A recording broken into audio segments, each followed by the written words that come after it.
Welcome back to Rules of Engagement. Just talked a little about the home economics of Starcraft. We didn't talk a little bit about foreign policy. If you guys missed those sections, I think they're pretty informative on both how to evaluate whether or not your expansion is paying off in time and how long that takes to get units, and then also how to evaluate how effective was a harass or how effective was a harass that was done to you. If you guys missed those segments, go to youtube.com/officialmlgsc2. You can find this show back up probably within an hour or two of the broadcast. There's also a playlist there just for Rules of Engagement episodes if you want to catch up on some of the ones you've missed in the past. Also, don't forget to tweet me questions at axslav because after this segment, I'll be answering any questions I get on Twitter. Let's get into this last section, which is going to be about tips and tricks. So the couple tips and tricks I want to talk about are going to be when you should be getting your first gas, managing control groups, and controlling your food supply. So right here, if we get into this game here, I've got a replay for you guys. And this is going to be of two of my students, actually. And they're at the level where they're getting a lot of these tips and tricks that I kind of taught them. But then, of course, they sometimes miss a couple of them. The first one is pretty simple. So unless you're fast expanding, get your gas right after starting your first production building. Actually, I should amend that. Unless you're fast expanding or doing some cheesy rush build. But if you're playing a normal game, you're not doing some crazy rush building, you're not fast expanding, what you want to do is get your gas right after starting your first production building. And this is because if you're not going fast economy, and you're not trying to rush your opponent by building proxy buildings over here, then you obviously want to get better units, right? If you're not getting an economy, you're not going to kill them. The only other option to make investment is to tech up. And so the most efficient way to tech is build your first building, gateway, barracks, spawning pool, whatever it is. Then you get your gas, because your second building, your side core, may not require gas, but to utilize it, it does. So if you're going to build a cybernetics core, there's no point building that unless you know you're going to have gas on the way. If you want to build a factory as Terran, or a Ghost Academy, both those require gas. Or a Zerg if you want to build roaches, those require gas. You want to tech a lair, that requires gas. You want to get Zergian speed, that requires gas.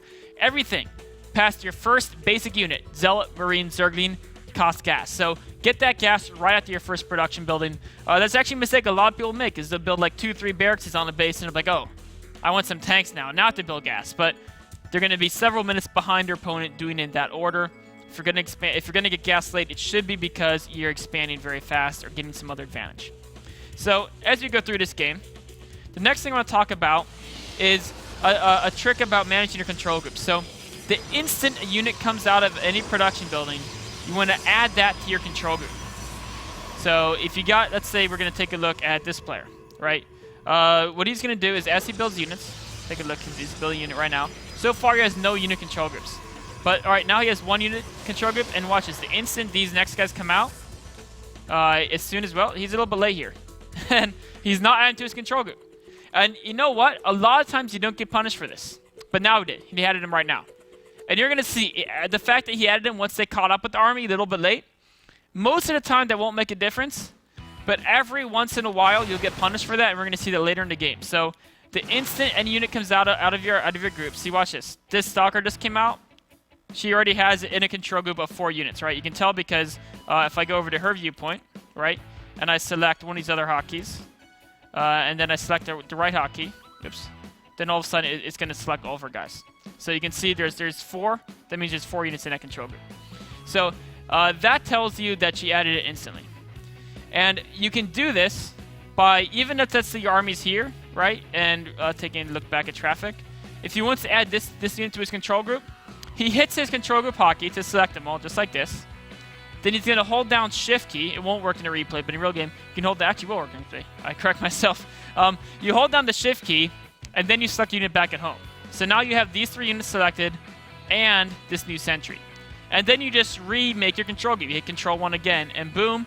Once you get the pattern doing that, it only takes a second or two, and it'll help you keep track of all your units. And keeping track of your units is very important, as we'll see later in this game. So the instant any unit's produced, if you want it to be in your main army, add to the control group immediately. Don't wait for it to catch up to the army.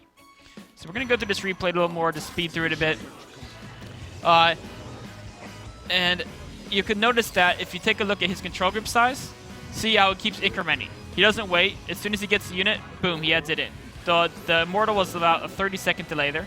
But now he's got all 9 of these in. Now it's 13. See, the instant he warped in 4 more units, boom, add into his control group. This will make him much more effective. Let's say all of a sudden there's like a mass doom drop in his main. He can move his whole army back there efficiently.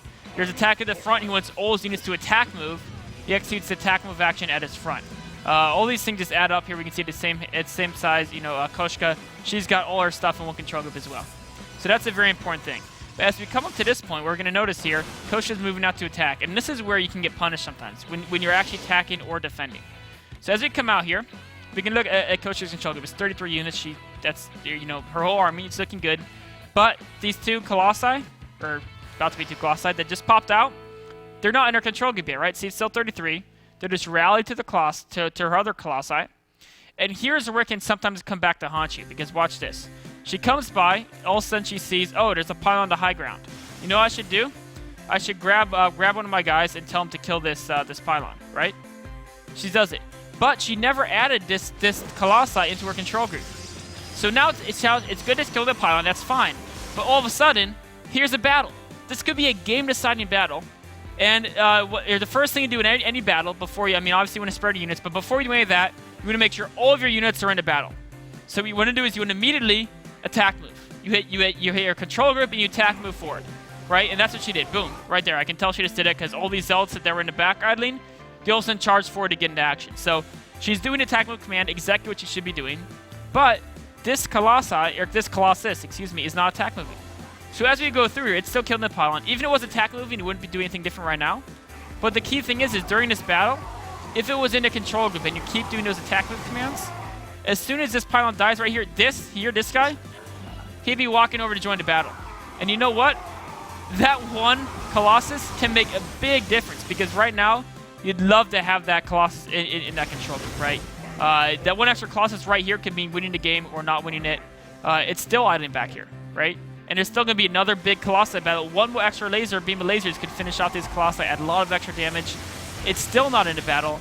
And as we go through this, of course, he's going to hold his third, be significantly ahead. And you know what? Maybe she wouldn't have won with this extra Colossus, but you know what? It would have made a big difference. And this case, it's just one.